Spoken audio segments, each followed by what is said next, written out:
A recap. We were talking about the people. This is part 3 of our networking training. We're talking about the people that you want to meet. You want to meet the organizer. You want to meet the person that brought you or invited you. And then you want to meet the person that somebody else says is the person you really need to connect with.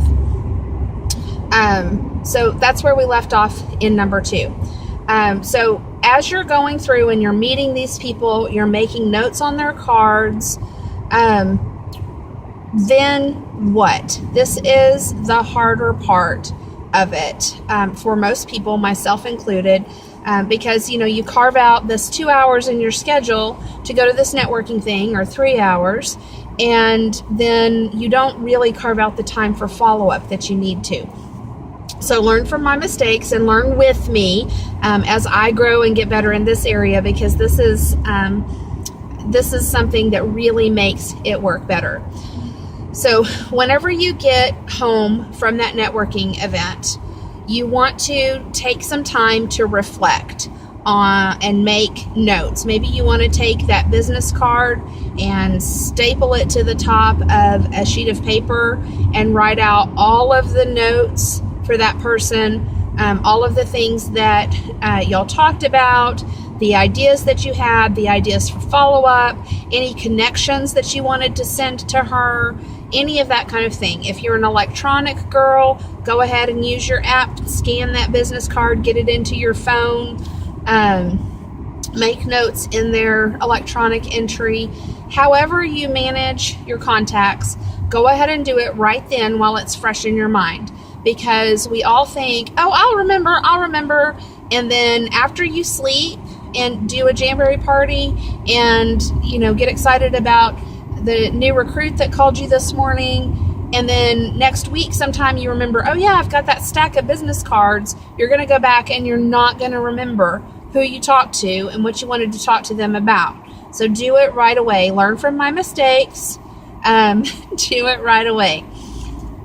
So after you've done that, you want to just send them a very simple email, a LinkedIn friends request, a Facebook friends request, any type of social connection. Follow them on Twitter, follow them on Instagram, go to their website, go to their Facebook page and like it and leave a comment. It was so nice meeting you at the such and such event. You want to put your face and your name in front of them again. And if you can do it in several locations, that's even better. Okay, the next thing that you want to do is see if you can set up a one-on-one time with them. So in your short email to them, sorry, I'm being stopped by the police. Not like stopped for a ticket, but stopped so they can move out. So in that email, you want to kind of recap what y'all talked about, how nice it was to meet them, provide any referrals and recommendations that you had talked about, send them the name and email and website address for that master plumber or the dog sitter or whoever it is that you could connect them with right away. The very first priority is to meet their needs. Okay. The second priority is to set up a time, either in person, preferably, or by phone for a one-on-one. This is kind of a networking term that setting up one-on-ones is really important. And the reason that it's really important is in this networking group that you're going to, there are going to be 10, 20, 50, 100, 200, however many people. You do not have time to make the kinds of connections that end in business for either one of you. But in a one-on-one, you're going to get to know about them. This is where you're going to find out about their kids, their past experience, what brought them to the business that they're in right now. What is their vision, their dream, their goal? What are they trying to do? What do they need help with? How can you partner with them for success? How can you partner together for mutual benefit. Those things happen in one-on-one conversations, not at the networking group. So priority 2 is to set up a one-on-one with them. Now, you're probably not going to have time to set up one-on-ones with everybody that you connect with. So I want you to think strategically about this, especially if you are a vibrant, outgoing person and you get a lot of requests for one-on-ones. You need to think strategically about how you use your time and what is going to be best for you and them. So if you really didn't click, if you really didn't feel like there was some opportunity there for both of you, then don't offer that one-on-one. Or, tell them, if they've asked you for it, say, I really don't have time to meet for coffee, but I've got 30 minutes on Monday the such and such at this time. Would that work? Be very judicious with your time, because it is just as important as your financial investment, if not more so. So first priority, recap, give them the resources they need. Second priority is to schedule a one-on-one. Third priority is actually make that one-on-one happen. And that can be a challenge sometimes with schedules and sick kids and all of that, but actually make it happen.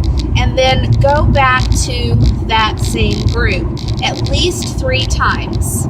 Unless you just absolutely hated it. Because you're not going to meet everybody in the group at every meeting. Not everybody is there every time.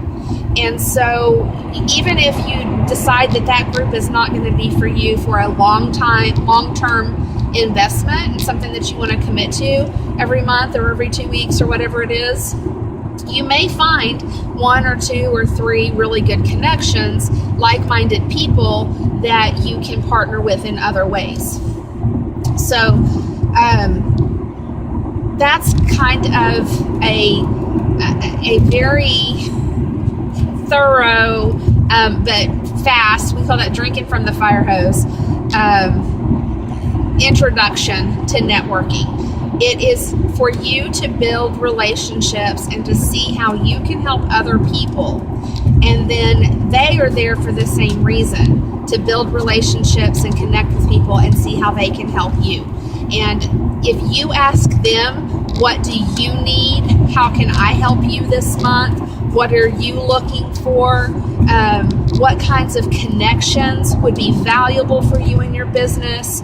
Who is a good referral for you? Asking those kinds of questions, they are going to then turn around and ask you the same questions. So, natural progression here.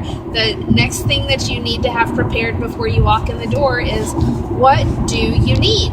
Okay? And the answer we always want to give is, I need parties. I need more team members. I need parties. And I need to sell $500 of nail wraps this month.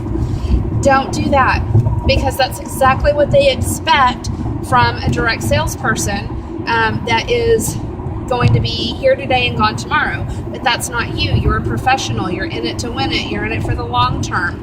And so what you need to do is think of something very specific.